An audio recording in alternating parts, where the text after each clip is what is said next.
Las radiaciones ionizantes, como su nombre lo indica, son aquellas que al interactuar con la materia tienen la capacidad de ionizarla, es decir, de arrancar electrones de los átomos y desestabilizarlos, los cuales van a intentar volver a regresar a ese estado basal o de equilibrio.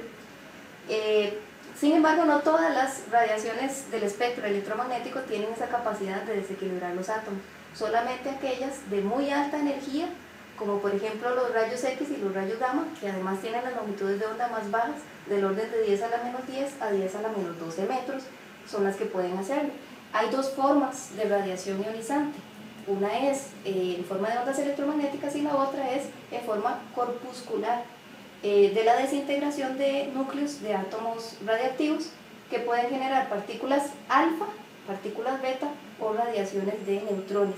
Las partículas alfa son núcleos de helio de muy alta energía, pero que tienen baja capacidad de penetración y recorren pequeñas distancias. Una simple hoja de papel puede detenerlas. Las partículas beta, hay beta positivo y negativo. Los beta negativos son electrones generados de la transformación de un neutrón en un protón y un electrón, y las partículas beta positivas son positrones generados de la transformación de un protón en un positrón y un neutrón. Las partículas beta son menos energéticas que las alfa, pero tienen mayor capacidad de penetración y pueden ser absorbidas por una lámina metálica. Tanto las partículas, tanto la radiación X como la radiación gamma son de menor energía, pero tienen mayor capacidad de penetración y eso limita sus posibilidades de apantallamiento.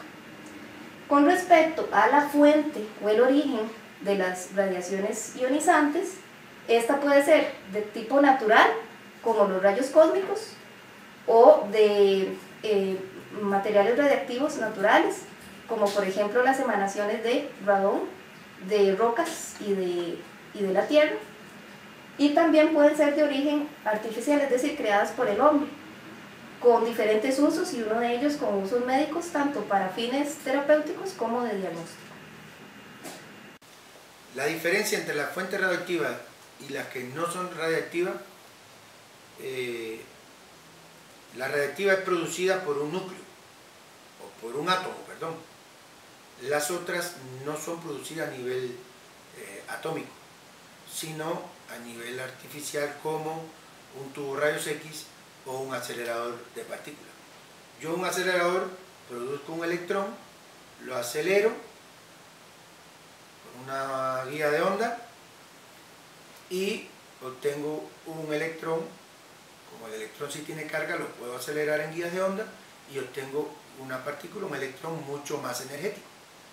Y como le dije anteriormente, si lo hago incidir con un elemento pesado, tengo fotones. Entonces, pero esto es un equipo electrónico. Yo lo desconecto a la corriente y no tengo radioactividad, no tengo nada, tengo metal, plástico y componentes electrónicos. Exactamente pasa con un tubo rayos X. Ahí no hay ningún componente radioactivo. Es un ánodo, un cátodo donde produzco los electrones, lo hago incidir contra el ánodo, por frenado produzco rayos X. Entonces, en el momento que yo deje de alimentar eléctricamente a ese equipo, no hay radiación. Entonces, no hay radioactividad. Radioactividad es cuando yo tengo un átomo emitiendo naturalmente, en su proceso natural, radioactividad. ¿Por qué? Porque es un átomo inestable que le está buscando su estabilidad. ¿Y cómo emite esa estabilidad? Botando todo lo que le sobra. Y eso es lo que llamamos algún tipo de radiación alfa, beta, gamma. Entonces, cada uno, en dependencia del tipo de átomo, decae de una forma diferente. O en mayor o menor medida se producen decaimientos alfa, beta, gamma. Entonces, si no hay una fuente radioactiva que esté emitiendo radiación, no hay radioactividad. Radioactividad viene actividad a nivel de un átomo.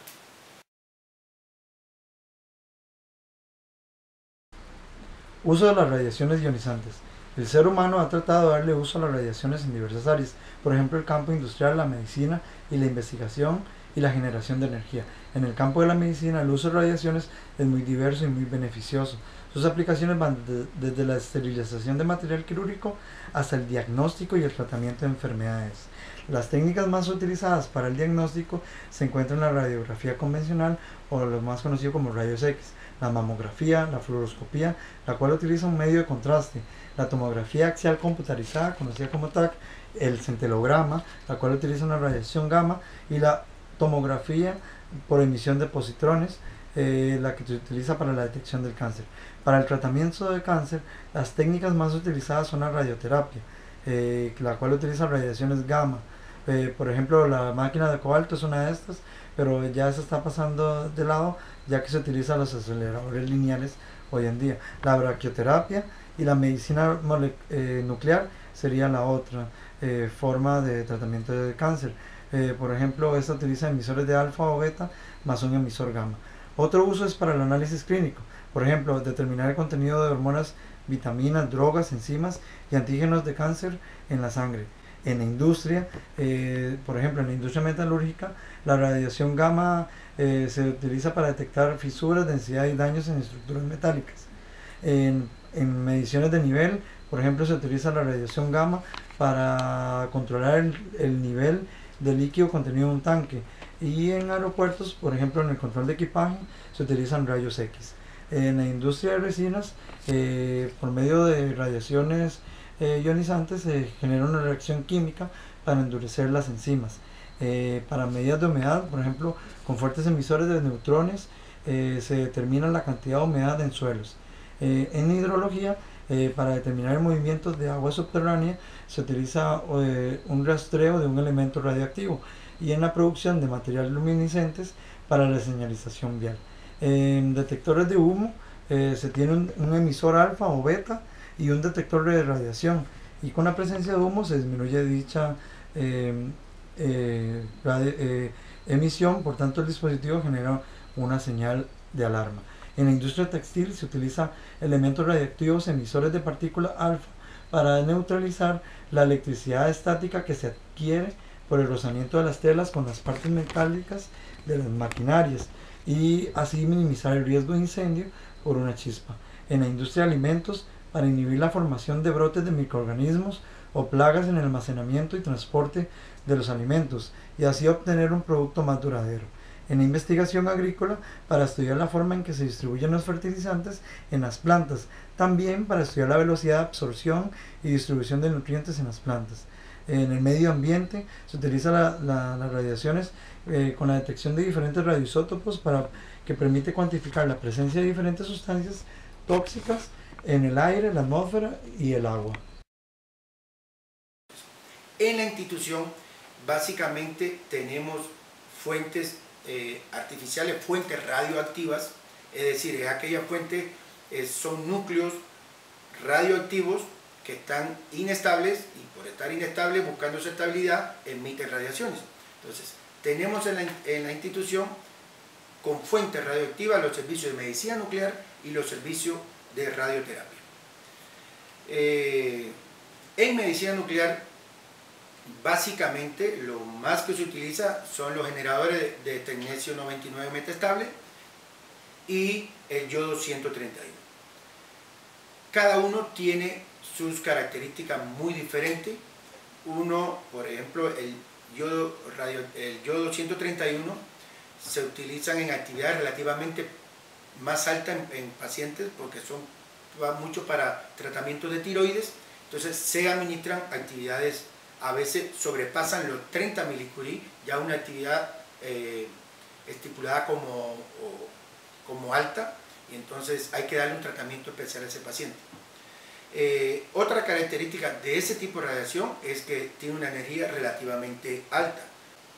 Otro tipo de radiación que tenemos también en los servicios de radioterapia, tenemos básicamente fuentes de emisores gamma y gamma puro, como el cobalto 60, de muy alta energía, alrededor de los 1.25 MeV, y tenemos en braquiterapia de alta tasa el iridio 192, fuente radioactiva de muy alta actividad. Usamos actividad en el cobalto 60 alrededor ahorita de los 14.000 curie, y en iridio 192 de 10 Curie, 12 Curie.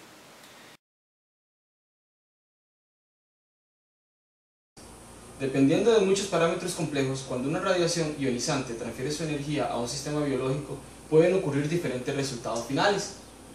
La incidencia en general o la severidad de ese resultado está relacionado con la dosis a la que se pudo haber expuesto este sistema. Para organismos complejos, como el organismo humano, hay dos tipos de dosis o efectos relacionados directamente con la dosis, que son efectos somáticos o efectos genéticos.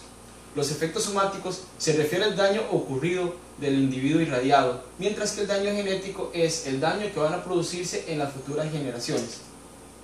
Los efectos somáticos involucran primariamente a las células diploides.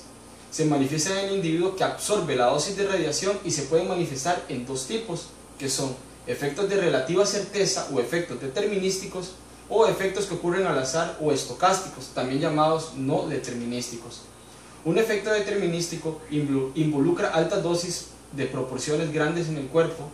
Estos se caracterizan por tener un umbral de dosis por debajo del cual no se espera ningún efecto, un corto periodo de latencia y una severidad dependiendo de la dosis. Los efectos determinísticos se clasifican en dos tipos, que son efectos tempranos o efectos tardíos o crónicos. Los efectos tardíos ocurren luego de haber recibido la dosis. Están relacionadas con el daño inicial producido por la misma y el deterioro debido a los mecanismos de reparación celular. Algunos de los órganos que se pueden ver afectados se encuentran en el ojo, que puede producirse enfermedades como la catarata, que a partir de las acumulaciones de la dosis en el cristalino del ojo. Otro de los órganos que se puede ver afectado es la piel. Se pueden producir enfermedades como la queratosis, que son lesiones precancerosas más comunes que se dan principalmente en la zona fotoexpuesta. Otra enfermedad de la piel es la radiodermitis crónica. Es una inflamación crónica producida en la piel por la exposición de radiaciones ionizantes. Suele presentarse en personas que por su profesión deben estar expuestas de manera repetitiva a varias dosis de radiaciones ionizantes durante un periodo largo de tiempo y que no utilizan adecuadamente el equipo de protección personal. Otra enfermedad de la piel es la hiperkeratosis, que es un crecimiento exagerado en la capa córnea de la piel, que es la capa más externa. Se producen callosidades. La telangiectasis son lesiones vasculares benignas que afectan directamente el cuerpo, es lo que se conoce como varices. También otro de los órganos que se ve afectado por ese tipo de radiaciones son los pulmones, que se puede producir también la enfermedad llamada fibrosis pulmonar. Las radiaciones ionizantes también pueden afectar al feto o al embrión. Cuando una mujer que se encuentra embarazada se expone a radiaciones ionizantes en el momento del curso de la vida fetal, se pueden producir malformaciones cerebrales, malformaciones óseas y retardo intelectual en el niño que está por nacer. Las radiaciones ionizantes también tienen la capacidad de presentar efectos a largo plazo tipo el cáncer, de carácter crónico. Estos se han presentado en trabajadores que se han expuesto a grandes dosis, como los que se encuentran en parte de radioterapia, así como pacientes, igualmente sobrevivientes a accidentes laborales de carácter radiológicos. De entre los cánceres podemos obtener el estómago, pulmón, colon, esófago, de mama y de tiroides. Sin embargo, también podemos encontrar tipos de enfermedades como la leucemia y melanomas. Asimismo, se han presentado enfermedades tipo de tumores donde se encuentran tanto tumores benignos como malignos. Bueno, radiaciones ionizantes, así como hemos explicado los efectos a largo determinísticos, hay efectos de síndrome agudo. Esos efectos se dan por una alta exposición absorbida por diferentes órganos en el cuerpo humano. Esto básicamente se pide por su nivel de Gray. El nivel de Gray establece la cantidad absorbida por un órgano. Esto va a depender tanto del tipo de órgano al cual se encuentra expuesto. Evidentemente, órganos más sensibles son los órganos de la parte cutánea, que se presentan efectos que se pueden durar menos de 24 horas y se pueden, asimismo se puede recuperar la piel. Básicamente se encuentran como efectos de enrojecimiento de la piel y pérdida del cabello. Pero si su dosis es bastante alta, pueden aparecer niveles de quemaduras y llagas y úlceras inclusive. Igualmente, hay efectos que se pueden dar a nivel de la vista, generándose cataratas inmediatamente por un alto efecto de la radiación ionizante. Asimismo, hay efectos sobre el nivel de la médula espinal, la médula ósea, donde se van a ver influenciados los efectos a nivel de la parte inmunológica del cuerpo humano. El síndrome agudo perfectamente presenta efectos tales como diarreas, náuseas, dolores de cabeza, fatiga y debilidad. Estos efectos han venido disminuyendo con el uso de equipo de protección personal en los diferentes centros de trabajo. Asimismo, hay efectos de carácter reproductor, donde se han provocado efectos de esterilidad permanente en el caso de los hombres. Igualmente, hoy en día se han encontrado efectos mutagénicos que se han dado principalmente por daños o incidentes que han ocurrido a nivel mundial, tanto como la bomba de Hiroshima y Nagasaki como el accidente laboral en Chernobyl. Básicamente lo que sucede es que los niños hoy en día están naciendo con deficiencias inmunológicas, capacidad mental, igualmente con su capacidad de crecimiento.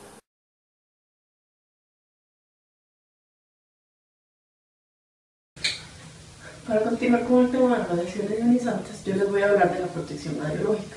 La protección radiológica se divide en tres conceptos claves, que son la distancia, el tiempo y la protección.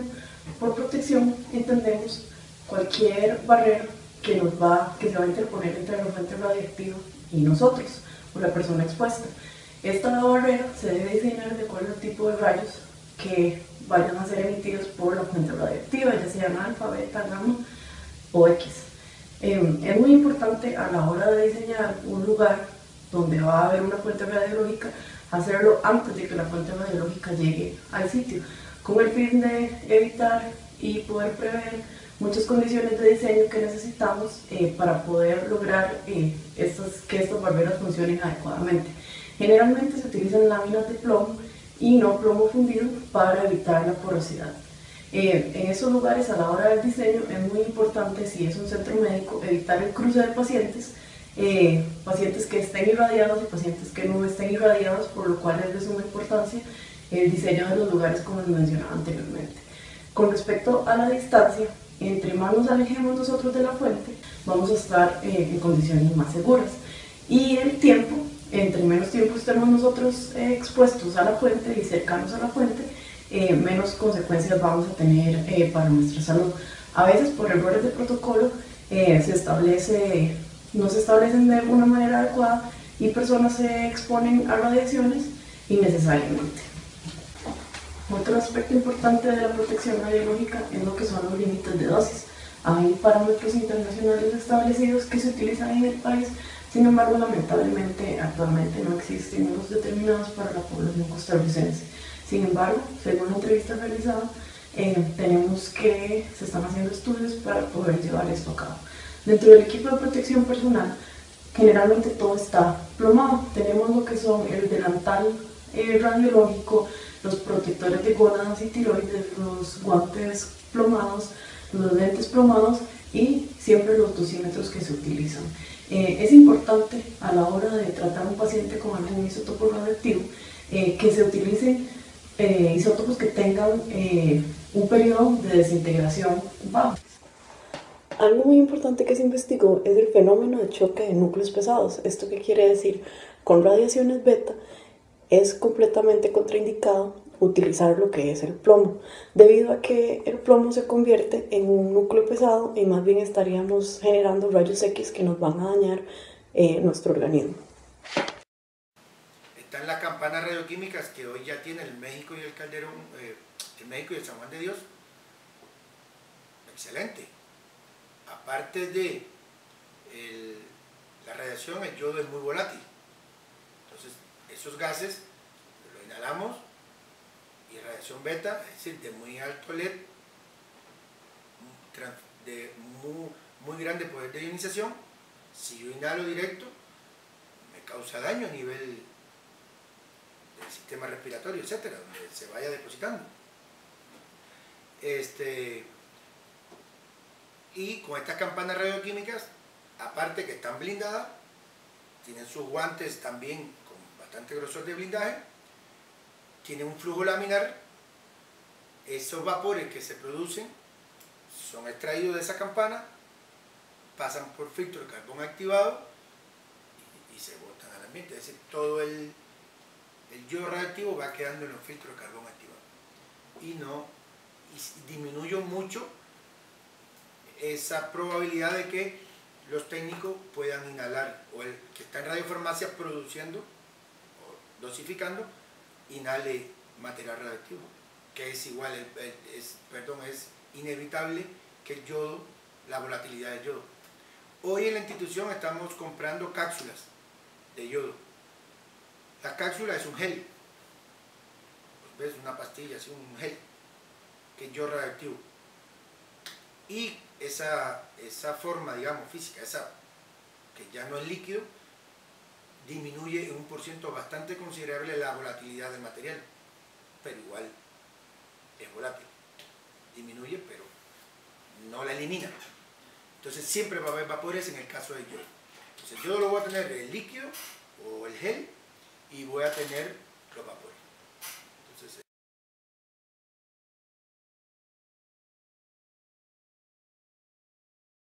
sí tenemos muchos desechos radioactivos diariamente generados, ¿dónde? En los servicios de medicina nuclear. Ahí trabajamos con fuentes radioactivas y son fuentes abiertas. Son líquidas o cápsulas, de yodo, de tecnecio, de galio, de distintos radioisótopos. ¿Cuáles son los desechos? Bueno, los vasos donde se le da a tomar la solución al paciente, la jeringa donde se le administró, la jeringa con la aguja, algodones que se usan en ese procedimiento, guantes, servilletas, distintos tipos de accesorios y de implementos que se usan en el día a día, ya sea por el radiofarmacéutico o en el procedimiento con el paciente. Se originan muchos desechos radioactivos. ¿Cómo se gestionan hoy en día en la institución? Bueno, esos desechos se dejan de caer en recintos blindados, en recintos protegidos, en radiofarmacia, un tiempo determinado, y en todos existe también un recinto. En todos los hospitales tenemos un recinto donde se gestionan esos desechos, unas 10, 20 vidas medias. Es decir, cuando pasa el tiempo, el yodo que tiene 8 días, 8 y algo de días, tienen que pasar 8 por 20, 160 días en bodega del servicio, bodega con protocolo, se sabe en la fecha en que entró a la bodega. Después de esa cantidad de días es que se puede gestionar como basura común. Entonces hay un procedimiento mientras están con etiquetas de material radioactivo, están con la actividad en que entraron a la bodega de desecho.